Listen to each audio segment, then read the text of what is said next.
Good evening. The daughter of a pensioner couple stabbed and slashed by an intruder in their own home has today spoken out, revealing the trauma faced by their family. Police are baffled as to the motives of the man who stormed the Blessings property before being shot. 7 News understands the man's mother had died hours earlier, and he told the couple the whole town was about to pay. Brought together in the worst of circumstances, the family of Keith and Diane Blessing leaving hospital briefly with an update on the hero couple who fought back a home invader. We're very proud of our parents and their bravery. They're recovering in the hospital here, getting excellent care. We have a long road ahead. The pair, aged 75 and 72, were attacked just after midnight Wednesday. Di stabbed in the chest, Keith slashed across the abdomen, both now out of critical. This has been deeply traumatising to our family, and no family should ever have to go through this. Today in Torrington, population 77, a crisis meeting. Police giving updates on alleged offender Joshua Trethewey from nearby Deepwater. People have been saying they've noticed odd behaviour from him in recent days.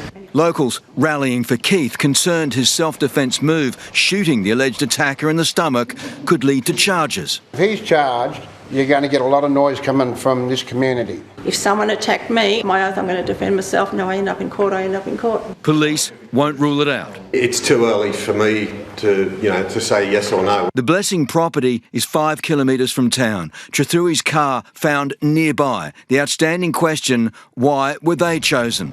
Its location, quiet, remote, police still investigating. Motive is one of the big issues that investigation will look at. 7 News understands that Trethewey's mother died that same day, and when he allegedly broke into the Blessings' home, he told them the entire town was responsible and needed to die.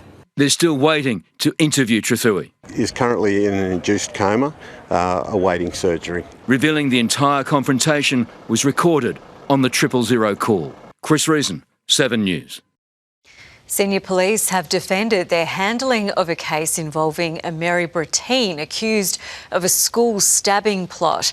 Liam Bland is with me at the desk. Liam, they say proper procedures were followed. Yes, Katrina, when the teen was released back into the community, despite allegedly warning officers he wanted to kill children.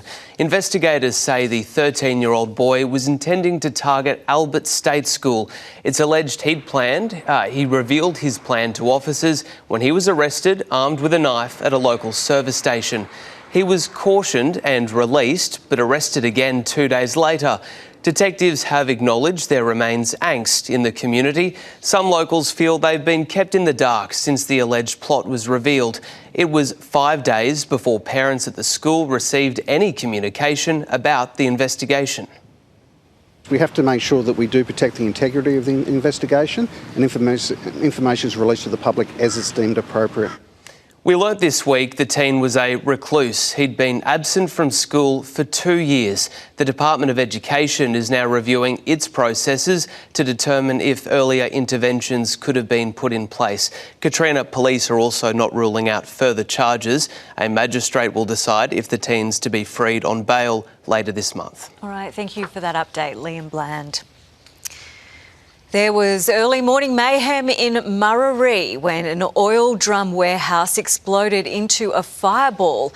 It took crews hours to get the blaze under control, while the Gateway motorway was also closed. Bellowing like a beast. The roar of an industrial inferno shattering the early morning silence. Heard some really loud bangs and shook my house. I live one street over, so I actually thought someone was trying to break into my house. Around 3 a.m, emergency services arrived to the industrial complex at Murarrie, faced with a dangerous task. I arrived to see some pretty big fireballs coming from the shed. We have IBCs and some industrial materials on fire. Barrels filled with pesticides at the Brisbane Drum Exchange added fuel to the fire, with flames spreading to nearby shrub and trees. Flames edged closer to homes across the road, concerning locals like Dominic Headkey. At first, really worried about the smoke because, living one street over and having a kid, knowing that this was an oil place, like a drum place. It prompted police to shut down several main roads, including the Gateway motorway, for almost 2 hours, leaving workers stranded at a nearby service station. At that stage we weren't entirely sure what was burning, so we wanted to be sure that the public was safe and that any smoke plume wasn't going to cause anyone any harm. At the peak of the inferno, around 50 firefighters and 19 fire trucks were used to dampen down flames. The business remains a crime scene as police investigate the cause. Anna McGraw, 7 News. One Nation has spent the day in damage control, with Barnaby Joyce forced into an embarrassing backdown over whether his party would force non-citizens to sell their properties. The Prime Minister, facing heat over his own policy, today sidestepped claims he should apologise for broken promises.